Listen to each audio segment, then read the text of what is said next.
How to set nickname on Instagram. Let's get started. Setting a nickname on Instagram is a fun way to personalize your account or conversation with friends. Here's how you can do it.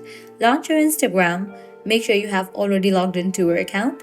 Now at the top right corner, you're gonna find this message icon. Click on that. With that, you'll land to the conversation page. Now open the conversation with the person where you wanna set the nickname. Once you open the conversation, at the top you're gonna find the username of that person. Click on that. Now different options will appear. Click on the option nicknames. You are able to set the nickname for yourself as well as for the other person. You just have to click on it. Now type in the nickname. After you type in, click on done. And just for that, the nickname will be set. Now you can head back and check. So this way you can easily set a nickname on Instagram. This was really simple and quick process.